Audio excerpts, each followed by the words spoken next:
Hello, hello, hello, and welcome to day 96, I think it is. Um, sorry. Today's reading was hard, to say the very least. Judges 19 to 21, we have this story of the Levite and his concubine. I wanted to check one thing. Um,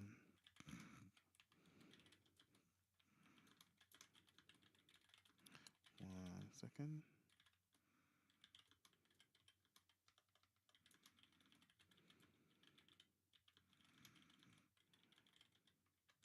I'm just checking. So, I said Judges 9. I meant Judges 19.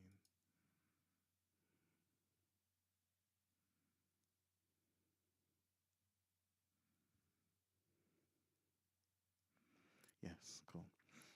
So Judges 19, the Levite is not living in one of the Levitical towns. So again, there's further evidence that Israel's just gone away from all the rules and the society that God had prescribed for them. But long story short, he had a wife who, became angry, left, and then after 4 months, so he'd not spoken to his wife in 4 months, he goes, excuse me, he goes to his father's house to bring her back. Cool. There's this interesting thing where the father seems reluctant to let him go and keeps him, drinking and um, partying effectively for about 5 days before he finally actually leaves. But when he does indeed leave, he he's closer to a town where there aren't any Israelites, and he sort of forges on to go to a town where there are Israelites, where presumably he'd be safe. And he gets there, a town belonging to the Benjamites, and in similar fashion to what the people of Sodom and Gomorrah did to Lot and what they wanted to do to Lot, the men of the town came and wanted them to bring out the Levites, the man who was staying with one of the people who had offered him a home in this town. And the man said, no, they wanted him to come out because they wanted to have sex with him. They wanted to effectively rape him. And the man was willing to give his daughter and the man's concubine to them to save the men. It's a sign of the times, right, that the daughter, virgin daughter, and the man's wife or concubine, effectively, would be given to shield the men. Like, rather, I would have thought the men should come out and defend, but cool, signs of the time. But they don't, and the Levite then forces his concubine to go out, and they kill her. They, sensitive ears, please be warned, they rape her till she's dead. And his response to this is to literally cut her up into 12, send it to the 12 tribes of Israel, informing them of what has gone on. And long story short, Judges 19, 20 is effectively Israel, all the Israelite warriors, by lot selected, come out and they fight Benjamin.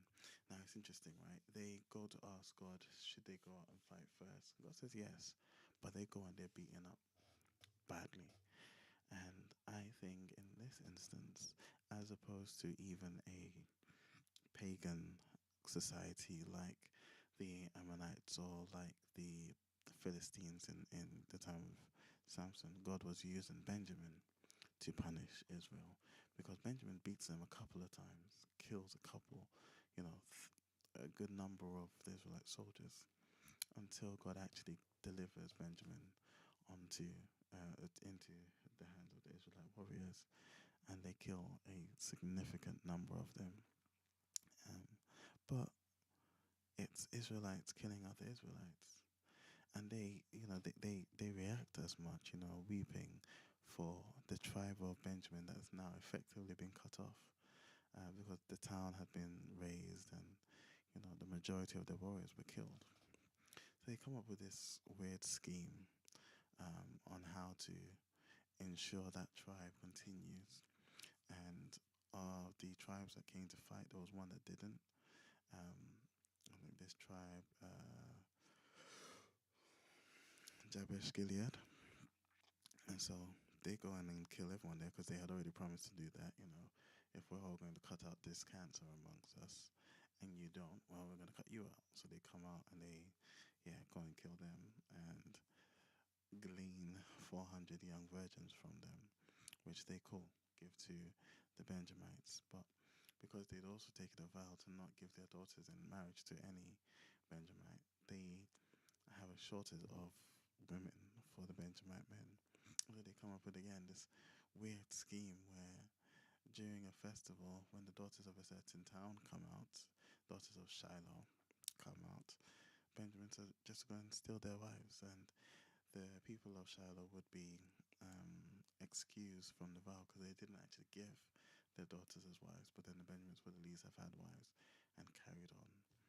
And it's just this weird state of Israel that's recorded here. That's just,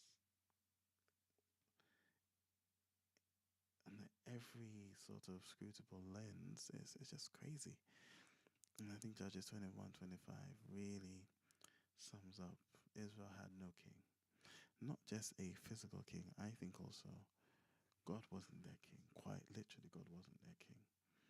And the people did whatever seemed right in their own eyes. And this was what was right in their eyes. Raping a woman to death, trying to capture a visiting Levite of all places, of all people, Israelites killing other Israelites, and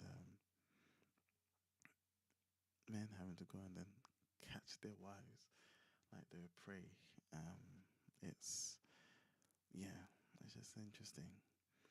I think the weirdness we're seeing then, you know, probably shouldn't be as surprised by, because we also live in a time, and I said this at the beginning of Judges, we also live in a time where everyone is doing what's right in their own eyes, and we're seeing weirdness. So, yeah, that's Judges 19 to 21, and tomorrow will be Ruth. We start Ruth. Ruth is a really, really, really good book. I think we'll get to really talk about how it foreshadows Christ and a lot of